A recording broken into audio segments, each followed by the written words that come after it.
കൂടി വായിക്കാം.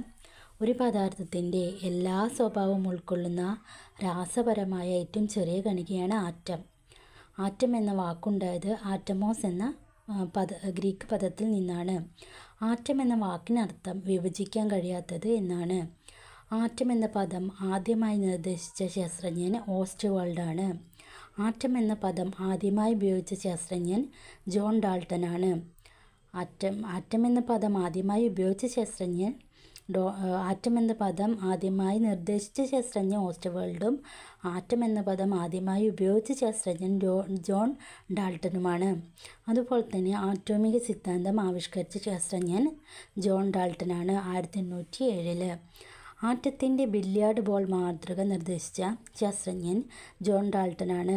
അദ്ദേഹത്തിന് നിറങ്ങളെ തിരിച്ചറിയാൻ കഴിയാത്തൊരു അസുഖമുണ്ടായിരുന്നു. അതിനാൽ ഈ അസുഖത്തെ ഡാൾട്ടണിസം എന്ന് അറിയപ്പെടുന്നു. വർണ്ണാന്ധത എന്നും അറിയപ്പെടുന്നു. പിന്നെ A new system of chemical philosophy എന്ന ഗ്രന്ഥം രചിച്ചത് ജോൺ ഡാൾട്ടനാണ്. പിന്നെ അപ്പോൾ എന്താണ് ആറ്റോമിക സിദ്ധാന്തം എന്ന് പറയുക. അപ്പോൾ ആറ്റോമിക സിദ്ധാന്തം എന്നുള്ളത് ആവിഷ്കരിച്ചത് ജോൺ ഡാൾട്ടനാണെന്ന് പറഞ്ഞു. അപ്പോൾ എന്താണ് ഈ ആറ്റോമിക സിദ്ധാന്തം എന്നുള്ളത് നോക്കാം. എല്ലാ പദാർത്ഥങ്ങളും ആറ്റം എന്ന് പറയുന്ന അതിസൂക്ഷ്മ കണങ്ങളാൽ നിർമ്മിതമാണ്. രാസപ്രവർത്തന വേളയിൽ ആറ്റത്തെ വിഭജിക്കാൻ കഴിയില്ല. അതുപോലെ നിർമ്മിക്കാനോ നശിപ്പിക്കാനോ കഴിയില്ല.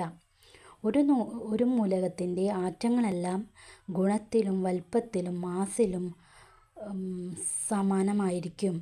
വ്യത്യസ്ത മൂലകങ്ങളുടെ ആറ്റങ്ങൾ വ്യത്യസ്ത ഗുണങ്ങളും മാസും ഉള്ളവയായിരിക്കും. രാസപ്രവർത്തനങ്ങളിൽ ഏർപ്പെടാൻ കഴിയുന്ന ഏറ്റവും ചെറിയ കണികയാണ് ആറ്റം. രണ്ടോ അതിലധികമോ മൂലകങ്ങളുടെ ആറ്റങ്ങൾ ലളിതമായ അനുപാതത്തിൽ സംയോജിച്ചാണ് സംയുക്തങ്ങൾ ഉണ്ടാകുന്നത്. അപ്പോൾ എന്താണ് ആറ്റോമിക സിദ്ധാന്തം എന്ന് പറയാം.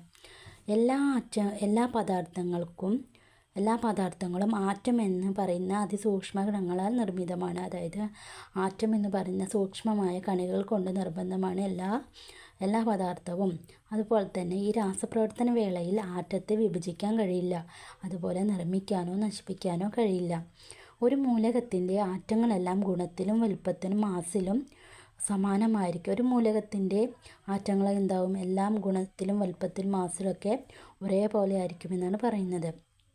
അതുപോലെ വ്യത്യസ്ത മൂലകങ്ങളുടെ ആറ്റങ്ങൾ വ്യത്യസ്ത ഗുണത്തിലും മാസിലും ഉള്ളവയായിരിക്കും. രാസപ്രവർത്തനത്തിൽ ഏർപ്പെടാൻ കഴിയുന്ന ഏറ്റവും ചെറിയ കണികയാണ് ആറ്റം. രണ്ടോ അതിലധികമോ മൂലകങ്ങളുടെ ലളിതമായ അനുപാതത്തിൽ സംയോജിച്ചാണ് സംയുക്തങ്ങൾ ഉണ്ടാകുന്നത്.